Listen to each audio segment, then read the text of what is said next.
Hello students, कैसे हो? बढ़िया। चलिए फिर हम लोग स्टार्ट करते हैं वेक्टर। वेक्टर में आज हम लोग जानेंगे कि वेक्टर का एडिशन कैसे करते हैं। आप देख रहे थे कि जब भी हम दो वेक्टर को ऐड कर रहे हैं ना, तो वो कैसा शेप ले रहा था? ट्रायंगल का शेप ले रहा था।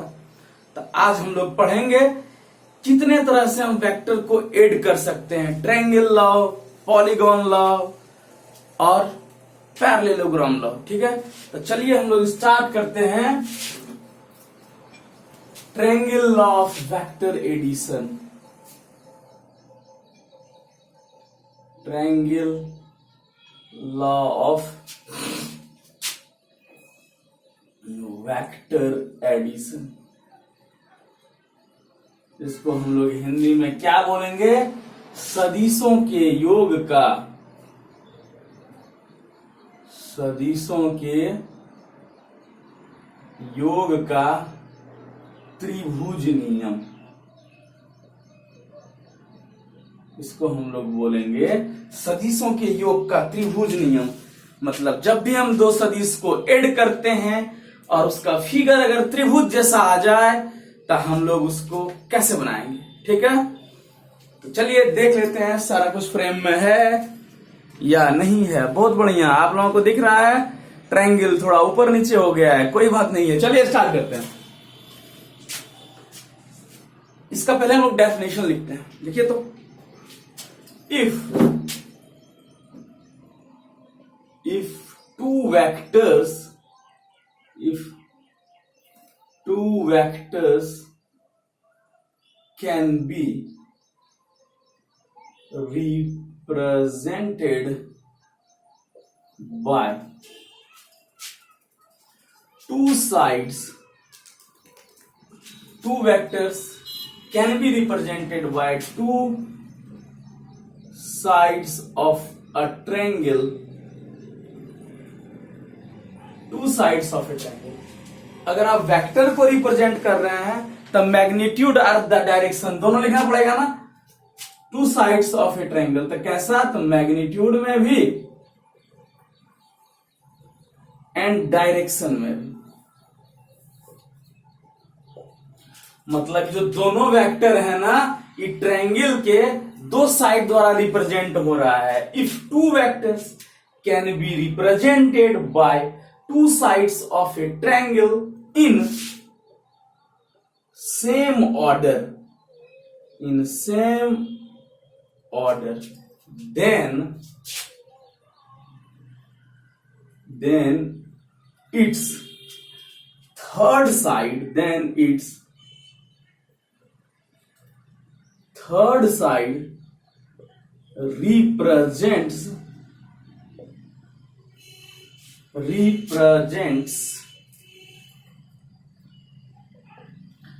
then the third side represents resultant of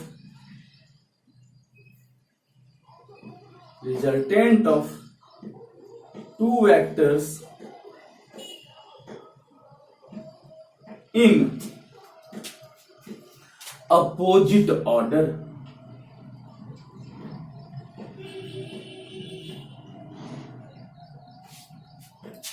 चलिए इसका हिंदी भी लिखते हैं, फिर आपको समझाते हैं बहुत बढ़िया से। अभी फिगर बनाएंगे ना तब क्लियर होगा कि क्या होता है ट्रायंगल। अभी भी समझ क्लियर हो रहा होगा कि दो गो वेक्टर सेम ऑर्डर में ट्रायंगल के दो साइड को बता रहा है, तो उसका जो तीसरा साइड होगा ना, उसको आप मिलाइए। वो किसको बताएगा? तो इन दोनों वेक्टर के जो रिजल्टेंट है ना, उसको बताएगा, लेकिन अपोजिट ऑर्डर में लेना है। अभी ऑर्डर समझाते हैं, आपको समझ में आएगा। देखिए तो, यदि दो सदिशों को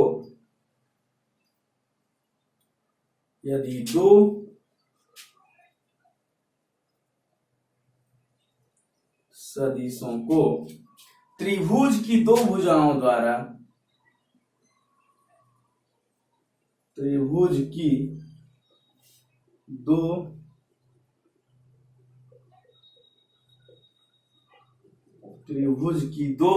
द्वारा निरूपित किया जाए,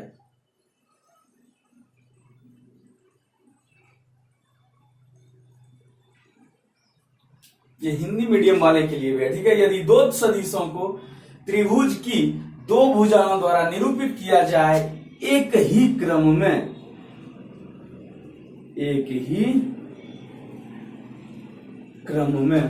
तो त्रिभुज की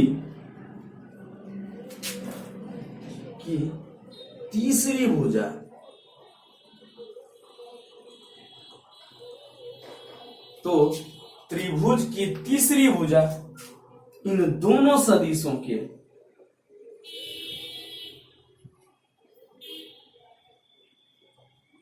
इन दोनों सदिशों के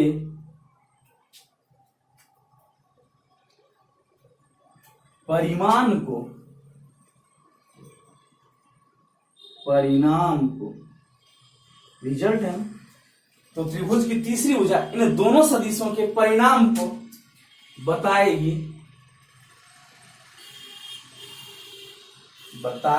विपरीत क्रम में।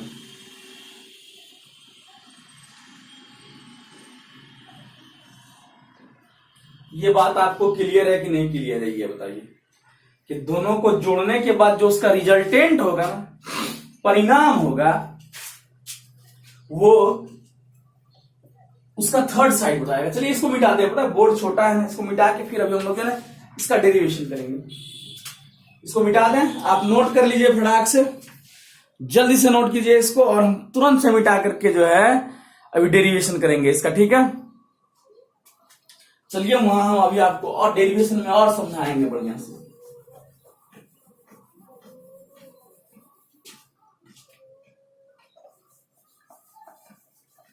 अच्छा, सदिशों का मुझ गया, कोई बात नहीं। चलिए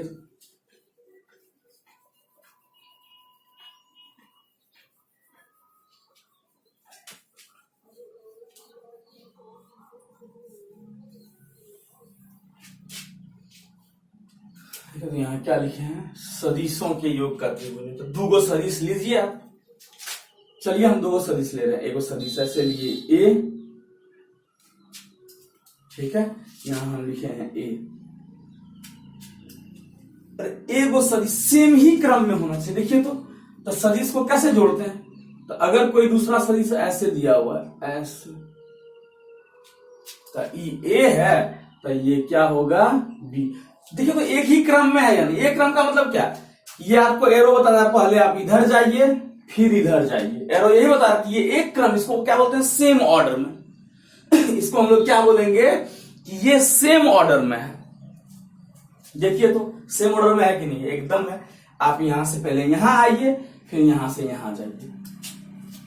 तब बोला कि जब दो वेक्टर को सदिश की दो भुजाओं द्वारा, त्रिभुज की दो भुजाओं द्वारा, देखिए तो त्रिभुज की दो भुजा हो गई ना, त्रिभुज में तीन गो भुजे होता है, दो गो हो गया, एक ही क्रम।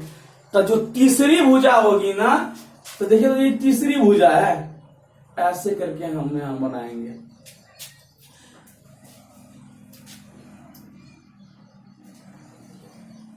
और ऐसे जोड़ेंगे। ये पहले भी हम आपको बताएं कि हेड को हेड के साथ जोड़िए और टेल को टेल के साथ जोड़िए। तो देखिए तो क्या ये सेम क्रम में है क्या,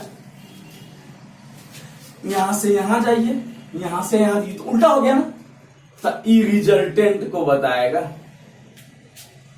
मतलब अगर त्रिभुज सदिशों, किसी दो सदिश को त्रिभुज की दो भुजाओं द्वारा निरूपित किया जाए, तब तीसरी भुजा ये दोनों सदिश के परिमाण को बताएगी, विपरीत क्रम में कि सेम क्रम में, सेम ऑर्डर की डिफरेंट ऑर्डर, बोला डिफरेंट ऑर्डर, अपोजिट ऑर्डर। हम डिफरेंट की नहीं बात कर रहे हैं, हम बात कर रहे हैं अपोजिट ऑर्डर की। देखो तो ये अपोजिट ऑर्डर में है नहीं है कि पहले यहां से अभी देखिए तो ऐसे हो गया।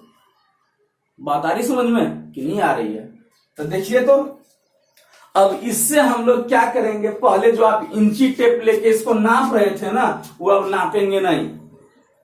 अब हम लोग करेंगे क्या, इसका मैग्नीट्यूड निकालेंगे। तो देखिए इसका मैग्नीट्यूड हम लोग कैसे निकालेंगे। हम क्या बोल रहे हैं कि अगर दो गो सदिश, अगर एंगल होता है तो हम लोग क्या करते हैं, हेड हेड को एक साथ लाइए, या टेल टेल को, तो इसको हम लोग जो बढ़ा दे रहे हैं इधर, देखो कंस्ट्रक्शन ड्रॉ किए और यहां एंगल क्या हो गया, थीटा। ए और बी के बीच का कोण क्या हो गया, थीटा हो गया, ठीक है।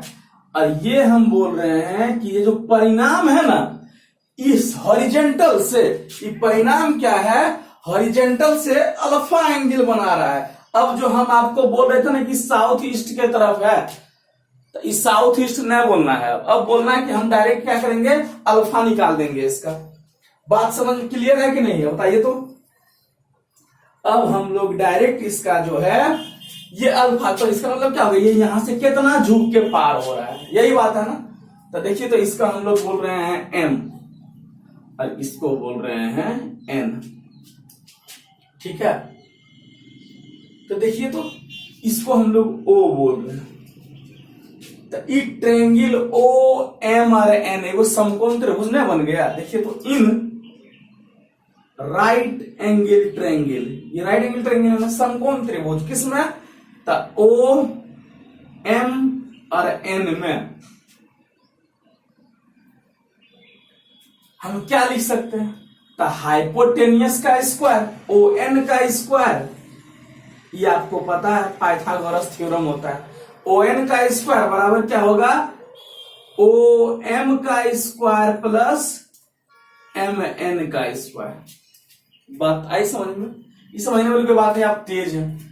पाइथागोरस थ्योरम है ना, हम ये बड़का ट्रायंगल में ये लगा दिए। देखिए, तो ओ एम, तो ओ एम को हम लोग क्या लिख सकते हैं, यहां हम क्या लिख रहे हैं, देखिए, तो यहां हम लिख रहे हैं एम एन ओ हो गया, यहां लिख रहे हैं पी। तो इसको ओ एम को क्या लिख सकते हैं आप, ओपी प्लस पीएम, इसका whole square plus M N का स्क्वायर। लिख सकते हैं इसको कि नहीं लिख सकते हैं। तो चलिए, अब आपको पीएम का मान चाहिए और एम एन का मान चाहिए। तो पीएम और एम एन का मान निकालने के लिए हम कौन ट्रायंगल कंसीडर कर लें, देखिए, तो ई वाला ट्रायंगल कंसीडर करें, इसको भी हम यहां छोड़ रहे हैं। देखिए, तो अब हम इन right angle triangle P M N में, बताइए तो, अगर हम इसकी बात करें तो आप क्या बोलिएगा कि साइन थीटा, साइन थीटा हम आपसे पूछ रहे हैं, तो आप हमको क्या बोलिएगा भाई, साइन थीटा का मान क्या होगा, M N divided by P N, यही ना। और एम एन का मान, तो एम एन तो निकालना है हमको, लेकिन पीएन का मान तो हमको पता है बी होता है। पीएन का मान कितना है, पीएन का मान है बी। लेंथ की हम बात कर रहे हैं, इसलिए हम वेक्टर नहीं लिखे, लेंथ है ना। यानी देखिए, तो ओ एन क्या है, ओ एन लेंथ है, मतलब जो वेक्टर है उसका सिर्फ और सिर्फ परिमाण है, मैग्नीट्यूड की बात कर रहे हैं। देखिए, तो यहां से अगर हम पूछे आपसे कि एम एन बताइए हमको, तो आप बोलिएगा बी साइन थीटा, लीजिए निकाल दिए हम बी साइन थीटा, रख लीजिए इसको। अब हम अगर बात करें पीएम का, तो इसी ट्रायंगल में हम कॉस थीटा लिखें, कॉस थीटा बराबर आप क्या बोलिएगा, तो पीएम बोलिएगा और पीएन बोलिएगा, यही ना। पीएम डिवाइडेड बाय पीएन, यही होता है ना। कॉस थीटा बराबर क्या होता है, बेस बटा हाइपोटेनियस। साइन थीटा बराबर क्या होता है, परपेंडिकुलर बटा हाइपोटेनियस, यही ना। तब पीएम में तो हमको निकालना था, पीएन का मान तो बी दिया हुआ, तो यहां से पीएम बराबर क्या हो जाएगा, देखिए, तो बी कॉस थीटा। बात आई समझ में कि नहीं आई समझ में, ये बताइए। पीएन बराबर आ गया बी कॉस थीटा। अच्छा, ये बी कॉस थीटा आपको समझ में आ रहा है, हाँ। ये बी कॉस थीटा क्या है भाई, तो ई फोर्स का इधर जो है ना रेक्टेंगुलर कंपोनेंट है कि नहीं है, ये बताइए, एक्स दिशा में। ये बी साइन तक है, इसके परपेंडिकुलर डायरेक्शन में। बात आ रही समझ में। अब देखिए, हम सारा वैल्यू यहां पुट कर रहे हैं। देखिए, तो ओपी किसके बराबर है, तो ए का जो मैग्नीट्यूड होगा उसी के बराबर होगा ना, कि ए का जो परिमाण है कि कितना लंबा है, ताकि ए होगा, ए को इसी तरह लिखेंगे ना, प्लस पीएम कितना आ गया भाई, तब बी कॉस थीटा आ गया, और इसका आप कीजिएगा स्क्वायर प्लस, वही निकाल के हम यहां पुट कर रहे हैं। एम एन कितना है, तब बी साइन थीटा, इसका होल स्क्वायर। अब इसको तोड़ दें, इसको आप ए प्लस बी में तोड़ दिया, कितना आएगा, A square plus B square cos square theta plus 2 A B cos theta plus B square sine square theta. अच्छा देखिए तो ये दोनों को एक साथ कर दें, कैसे करेंगे? देखिए तो A square plus B square cos square theta और यहां B square sine square theta, तो बी बी कॉमन ले लें, बी स्क्वायर कॉमन लेते हैं, क्या बच गया? Sign square theta plus cos square theta, यही ना। और एक और चीज बच गया है 2ab कॉस थीटा। देखिए तो ये इसको हम यहां लिखें ON बराबर, हम यहां लिख रहे हैं, ठीक ना। आप ON का स्क्वायर बराबर क्या लिखिएगा? तो A square plus sine square theta plus cos square theta का मान क्या होता है? बहुत बार पढ़े होंगे, 1 होता है, याद रखिए। Sine square theta plus cos square theta का मान 1, तो क्या हो जाएगा? A square plus B square plus 2ab cos theta. अच्छा ON किसको बोल रहे हैं आप? आर को, आर के मैग्नीट्यूड को बोल रहे हैं। आर स्क्वायर बराबर A square plus B square plus 2ab cos theta.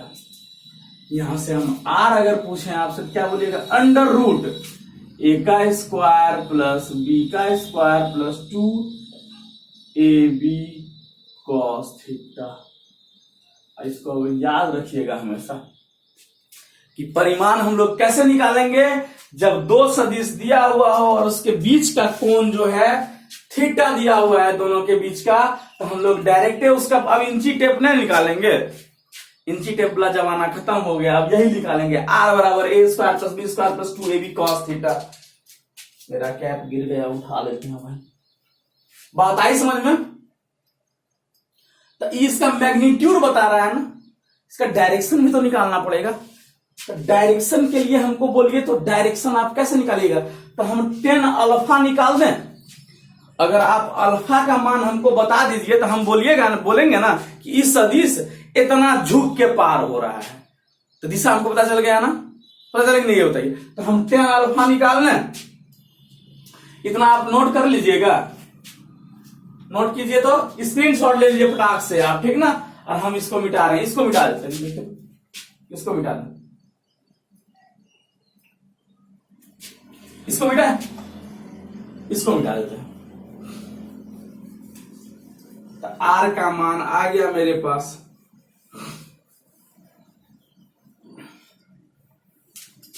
Are आपके पास क्या आ गया? देखिए तो आर बराबर under root A square plus B square plus 2ab cos theta.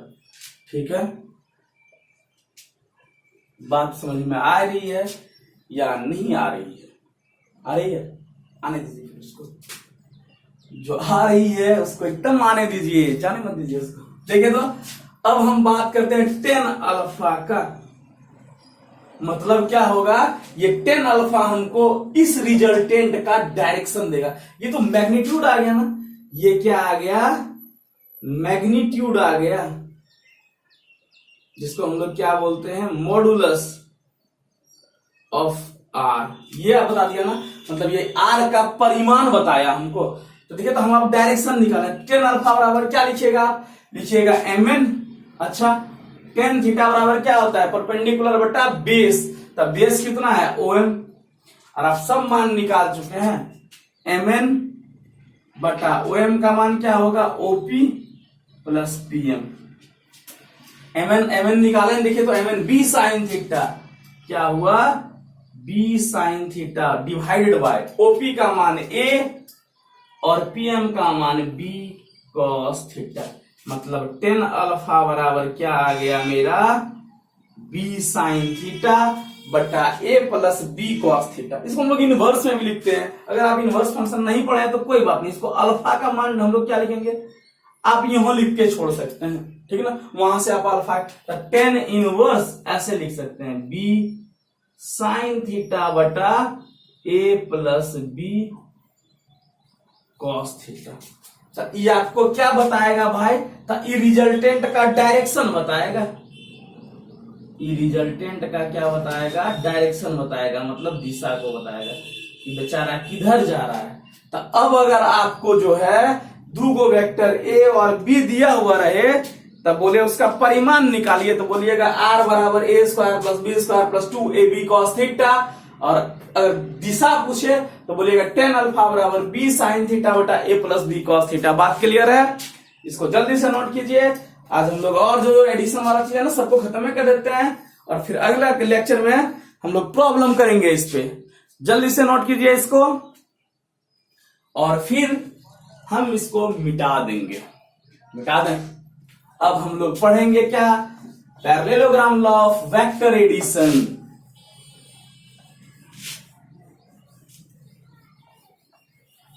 अब हम लोग पढ़ेंगे क्या? Parallelogram law of vector addition. थोड़ा पसीना पोंछ लेते हैं, बहुत ज्यादा गर्मी।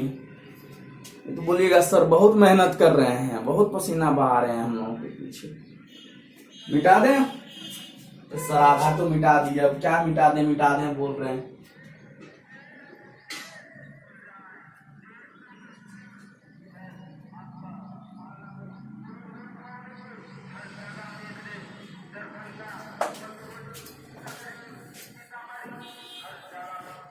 मिटा दें? मिटा देते हैं। इसी तरह हम लोग पैरेललोग्राम लॉ लिखते हैं और उसको ड्रॉ, मतलब पैरेललोग्राम भी ट्रायंगल ही बन जाएगा, है ना? पैरेललोग्राम भी क्या होगा? ट्रायंगल ही बन जाएगा। देखिए तो जल्दी कीजिए।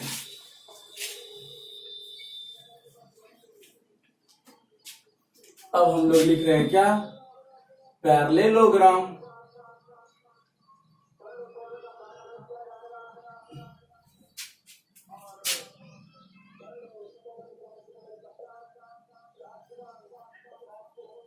मतलब दो गो सदिश को जोड़ने का समांतर चतुर्भुज नियम। कि समांतर चतुर्भुज से जोड़ते हैं कि देख लेते हैं। सदिशों के योग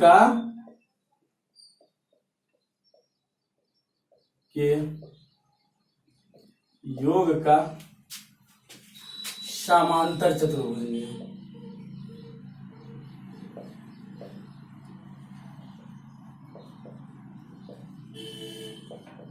बात क्लियर है कि नहीं क्लियर है? चलिए आइए देखते हैं, क्लियर ही होगा आप लोगों को। देखिए इसमें हम लोग क्या बोलते हैं कि अगर दो वेक्टर को किसी पैरेललोग्राम के एडजेसेंट साइड द्वारा रिप्रेजेंट किया जाए। देखिए तो पहले लिखते हैं फिर समझाते हैं आपको। If two vectors can be represented by two adjacent side at a point. If two vectors can be represented by two adjacent side at a point, same point पे, if two vectors can be represented by two adjacent side of parallelogram,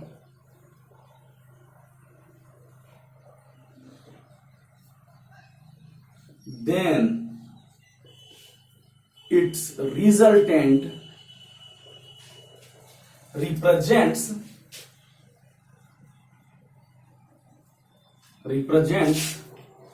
by its diagonal through same point। बात आ रही समझ में? कि अगर अभी हम बनाएंगे फिर आपको समझ में आएगा। थोड़ा हिंदी भाषी बच्चों के लिए लिख देते हैं कि यदि दो सदिशों को थोड़ा पानी पी लें क्या? बहुत ज्यादा गर्मी है, थोड़ा पानी पी लें।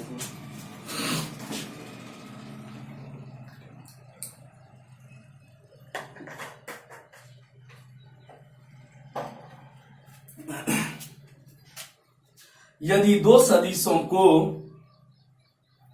समांतर चतुर्भुज की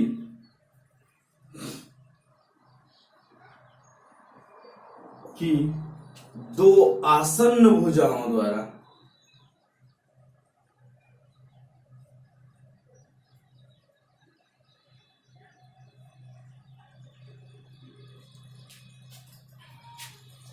यहां लिख रहे हैं एक ही बिंदु पर होना चाहिए, वो एक ही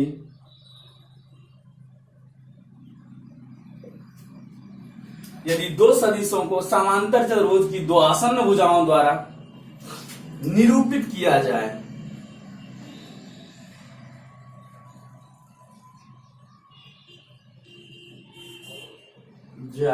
तो इसका परिणामी सदिश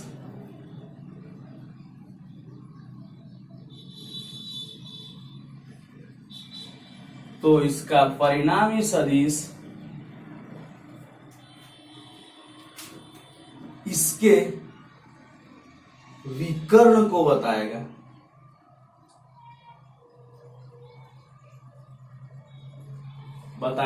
उसी बिंदु से।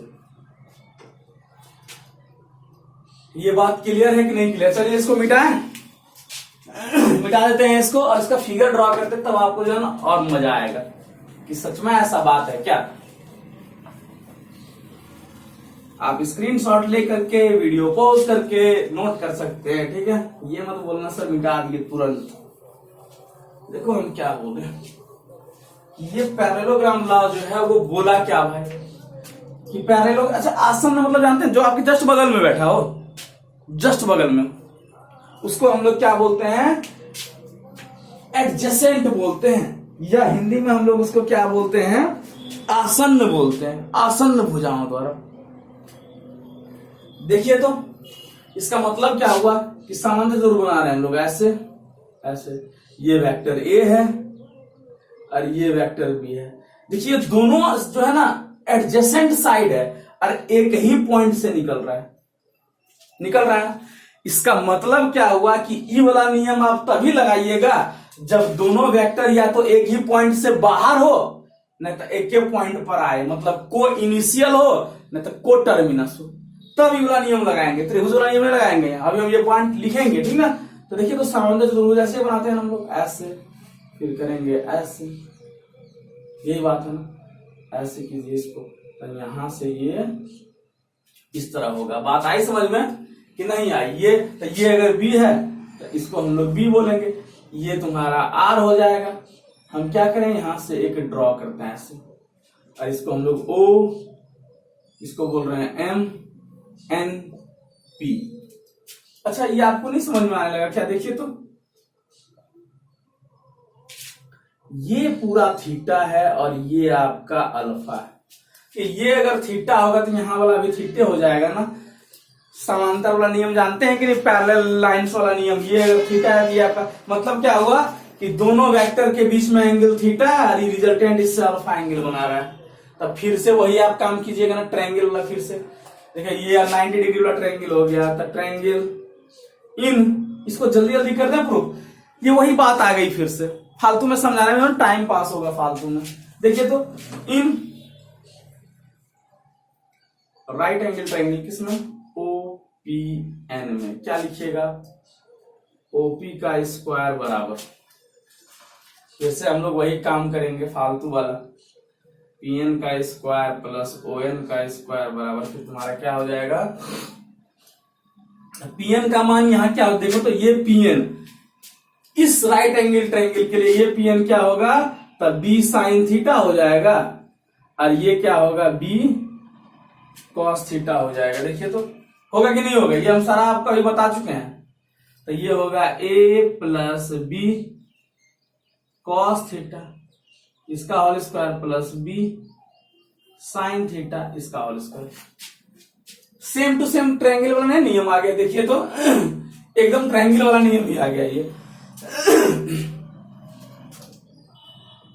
यहां होगा A square plus B square cos square theta plus 2AB cos theta plus B square sine square theta, यही ना। दोनों को साथ कर दीजिए, A square plus B square into sine square theta plus cos square theta plus 2ab cos theta, यही ना। क्या होगा यहां से A square plus B square plus 2ab। अच्छा देखिए, रिजल्टेंट का मान कभी बदलेगा क्या? कहियो न बदलेगा। चाहे आप सामान्यतः चतुर्भुज वाला नियम लगाइए, चाहे आप त्रिभुज वाला, देखिए सेम टू सेम आ गया ना। उसी तरह इसका डायरेक्शन, तो टेन अल्फा हम लोग निकालेंगे ना, टेन अल्फा ई बराबर क्या होगा, फिर से आप क्या लीजिएगा, पीएन। ये आपको मैग्नीट्यूड, आप ट्रायंगल वाला नियम लगाइए या पैरेललोग्राम वाला नियम लगाइए, आपको यह आएगा resultant, A square plus B square plus 2ab cos theta. बात आ रही समझ में कि नहीं आ रही है? बहुत अच्छी बात है, इसको समझिए। पीएन बटा क्या हो जाएगा, ओएन। पीएन को तो पीएन लिखेंगे और ओएन बेचारा टूट जाएगा ओएम में प्लस एमएन में। तो पीएन बराबर क्या है, बी साइन थीटा बटा A plus B cos theta. वाह वाह, क्या बात है, वही आंसर आ गया। देखिए तो फिर सब कुछ सेम आ गया, वाह गजब sir. Tan inverse B sine theta बटा A plus B cos theta. जल्दी से इसको नोट कर लीजिए और फिर हम लोग जो है ना आगे बढ़ जाएंगे। ठीक है, एकदम सेम था इसलिए हम इसमें कुछ लिखवाए नहीं, समझ रहे हैं ना। ये सेम था इसलिए हम कुछ नहीं लिखवाए, त्रिभुज वाला नियम ही आ गया इसमें। देखिए तो इसको जल्दी से नोट कर लीजिए। हम भी थोड़ा इधर जो है ना पसीना से परेशान, कोई बात नहीं, बहुत ज्यादा गर्मी है। चलिए हम लोग जो है ना क्या करते हैं, पॉलीगॉन वाला पढ़ लेते हैं।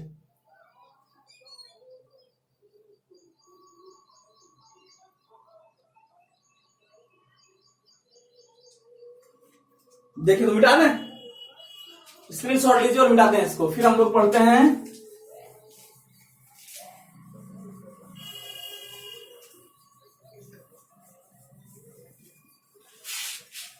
सब मोह माया है, रियल तो सिर्फ प्रॉब्लम है। अभी हम लोग प्रॉब्लम करेंगे इसके। देखिए तो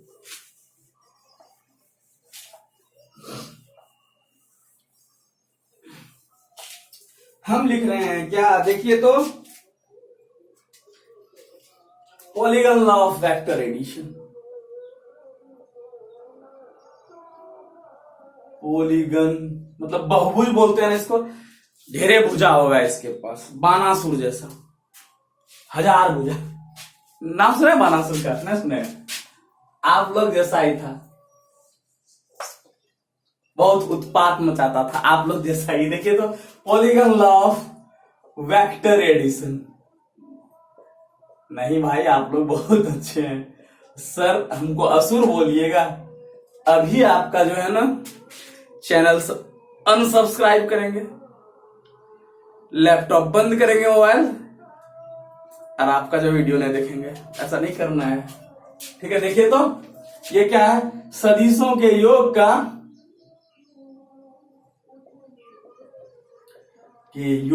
का बहुभुज नियम। देखिए तो इसमें हम लोग क्या लिखेंगे, इसमें ढेरे वेक्टर हो जाएगा। If number of vector are represented, जो भी आप पढ़ना चल, if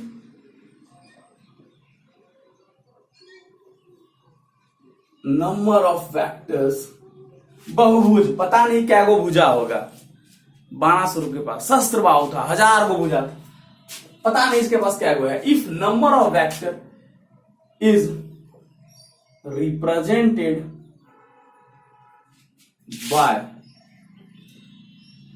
by side of and if number of vector represented by side of an open polygon,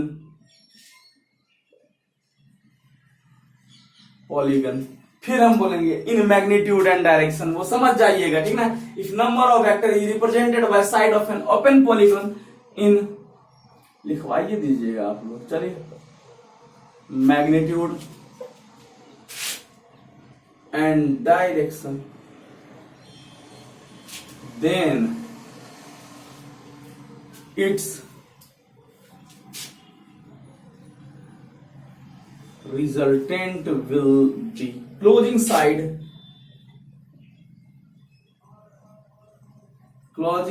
of। बात आई समझ में कि नहीं आई? कि अगर कोई पॉलीगॉन जो है, बहुत सारा वेक्टर जो है, number of vector represented by same order, ये अच्छा ऑर्डर नहीं लिखे क्या, if number of vector represented by side of an open polygon in same order, ये बात चलिए, इन सेम ऑर्डर, ऑर्डर आपको लिखना बहुत जरूरी है, सेम ऑर्डर में, ठीक है ना। तो ई क्या हो, closing side opposite, then resultant will be closing side of the polygon in opposite order, ये बात याद रखिएगा। हम क्या बोल रहे हैं कि अगर बहुत सारे वेक्टर को किसी बहुभुज की, ओपन बहुभुज है, खींचते जा रहे हैं कि भुजा द्वारा रिप्रेजेंट किया जाए ना, तो उसका जो रिजल्टेंट होगा, ये रिजल्टेंट जो है क्लोजिंग साइड होगा, वो भी अपोजिट डायरेक्शन में। देखिए तो चलिए बनाते हैं। देखो इस तरह का है बेचारा, इस तरह का है, इस तरह का है, यही बात है ना। ऐसे ऐसे देखिए तो ये ओपन था, ठीक ना, हम यहां भी मिला दिए, बेचारा पता नहीं तो ये ए है, ये बी है, ये सी है, ये डी है, ये ना ओपन पॉलीगॉन है ये।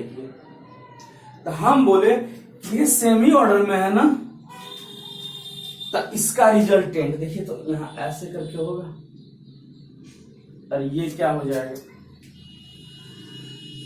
देखिए तो ई दोनों का रिजल्टेंट इसके अपोजिट ऑर्डर में आएगा, ये होगा आपका ए प्लस बी। अब देखिए ई रिजल्टेंट इसके साथ सेम ऑर्डर में हो गया ना, तो इसका जो ये वाला साइड होगा, ये आपका बताएगा ए प्लस बी प्लस सी। बात आई समझ में? फिर से यहां से आप ये रिजल्टेंट निकाल लिए, फिर ये जगह ये वाला साइड जो है ये बताएगा क्या, ए प्लस बी प्लस सी और प्लस डी। बात आ गई समझ में कि नहीं आई? ये बताइए हमको। तो अगर हम इसका रिजल्टेंट आर की बात करें तो क्या लिखेंगे, A plus B plus C plus D. बात क्लियर है कि नहीं क्लियर है, हमको ये बताइए। बात क्लियर है आप लोगों को? तो फिर चलिए हम लोग सवाल करते हैं। आ जाइए, मिटा दें इसको। चलिए हम आपको जो है एक बढ़िया वाला सवाल देते हैं, जिसको आप हमको बना करके दिखा दीजिए। मिटा इसको, डालते हैं। पहले एक बच्चा वाला सवाल, सर क्या बोलते हैं, फिर हम लोग करेंगे बड़ा वाला सवाल। देखिए आ जाइए।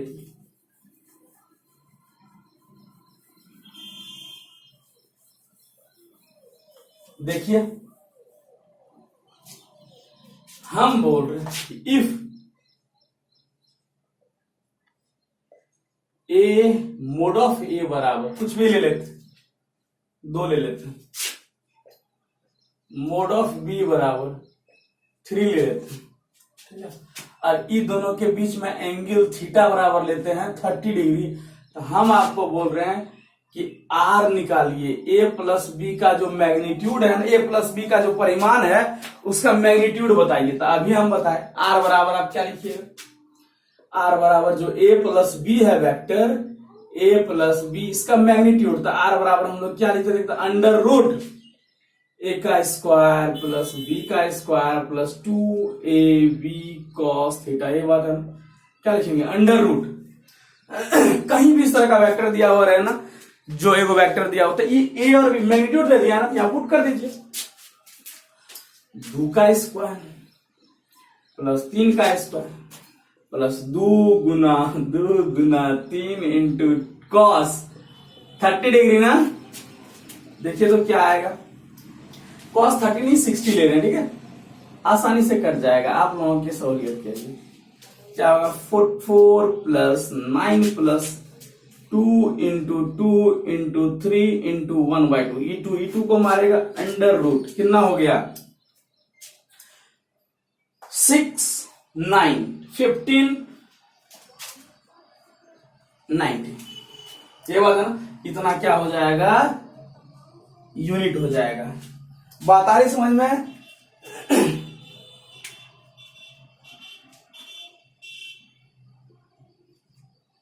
चलिए मिटा दें इसको। अरे वो सवाल लिख रहे हैं यहां पे,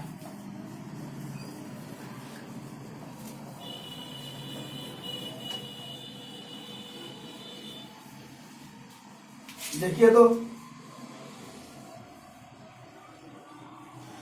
हम यहाँ पे एक सवाल लिख रहे हैं, आप इसको बढ़िया से बनाइए।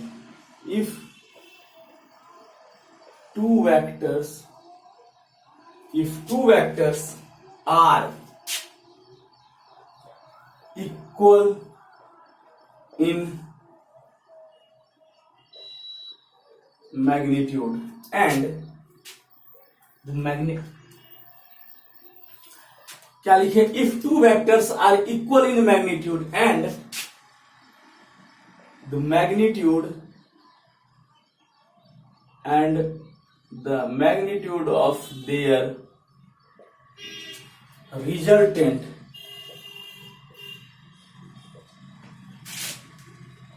will be equal of either, magnitude of their resultant will be equal of either. Find the angle between two vectors. Find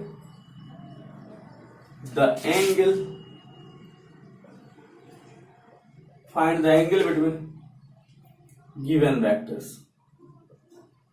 चलिए पॉज कीजिए और बनाइए इसको।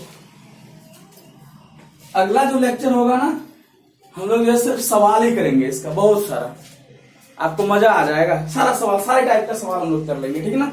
चलिए इसको बनाइए तो आपको पता चले दो गो वेक्टर था, हमको नहीं पता है, हम मान लेते हैं एगो वेक्टर ए है और एगो वेक्टर बी है। तो आप क्या बोले कि ए जो है ना, ए का मैग्नीट्यूड ये बराबर है किसके, बी के मैग्नीट्यूड के, और ये दोनों का जो रिजल्टेंट है ना वो दोनों में से किसी एक के बराबर है। तो देखिए तो हम लोग आर बराबर क्या लिखते हैं, आर स्क्वायर बराबर A square plus 2ab cos theta, यही बात है ना। तो हम जो है ना ए के जहां ए है वहां बी पुट कर सकते हैं ना, ए बराबर बी, और ये आर के भी बराबर है। तो देखिए हम यहां सबका मान ए ले रहे हैं, ए स्क्वायर बराबर A square plus 2a square cos theta, यही बात है ना। तो आप यहां क्या बोलिएगा, 2a स्क्वायर, ये बात आ रही समझ में, 2a square into 1 plus cos theta, ऐसे कॉमन ले लें, यहां भी 2a यहां भी 2a, यहां कॉस 2a कॉमन ले लिया, और यहां क्या है आपका a स्क्वायर। तो ये a स्क्वायर को मारेगा, एक बार में बेचारा चल जाएगा ना। तो देखिए तो यहां क्या आ जाएगा कि 1 प्लस कॉस थीटा बराबर 1/2 ना, इधर लिख देना। तो क्या इसको बोलिएगा, 1 प्लस cos थीटा बराबर क्या होगा 1/2। तो cos थीटा बराबर, यही थीटा निकालना है ना, जो पता नहीं है हमको, तो हम उसको थीटा मान लिए। क्या लिखिएगा 1/2 माइनस 1। तो cos थीटा बराबर क्या हो जाएगा 1/2, वो भी नेगेटिव में, मतलब थीटा का मान क्या होगा बताइए, तो सेकेंड क्वाड्रेंट में चला जाएगा ना। तो थीटा बराबर आप क्या लिखिएगा, cos इनवर्स माइनस 1/2। अरे थीटा का मान कितना हो जाएगा हमको ये बताइए, 60 डिग्री, नहीं तो 180 डिग्री माइनस थीटा मतलब 120 डिग्री। थीटा का मान कितना आएगा 120 डिग्री। अगर आपको ट्रिगोनोमेट्री नहीं पता है बढ़िया से तो हम मैथ स्टार्ट करेंगे, उसमें आपको बढ़िया से बताएंगे ये क्वाड्रेंट के बारे में, ठीक है। बात क्लियर है कि नहीं है, बात आ रही समझ में? ये वाला सवाल आप लोगों को समझ में? चले हिंदी बोल देते हैं कि दो वेक्टर जो है ना, दोनों का परिमाण बराबर है और जो उसका परिणामी सदिश है उसका परिमाण उस दोनों सदिशों में से किसी एक के बराबर है, दोनों के बराबर है। तो देखिए, तो बोल रहा है कि उसके बीच में थीटा कितना है, एंगल बताइए हमको कि दोनों के बीच में कितना होगा। बात आ रही समझ में कि नहीं आ रही है? तो चलिए आज हम ये लेक्चर यहां स्टॉप करते हैं और जो नेक्स्ट लेक्चर होगा उसमें हम लोग सवाल करेंगे एडिशन ऑफ वेक्टर से, बहुत अच्छा वाला सवाल, ठीक है? फिर हम लोग आगे बढ़ेंगे, ठीक है ना? तो ठीक है, वीडियो भी बहुत ज्यादा बड़ा हो जा रहा है, तब तक के लिए पढ़ते रहिए और बढ़िया से रहिए अपने घर में। मेरे तरफ से ऑल द बेस्ट।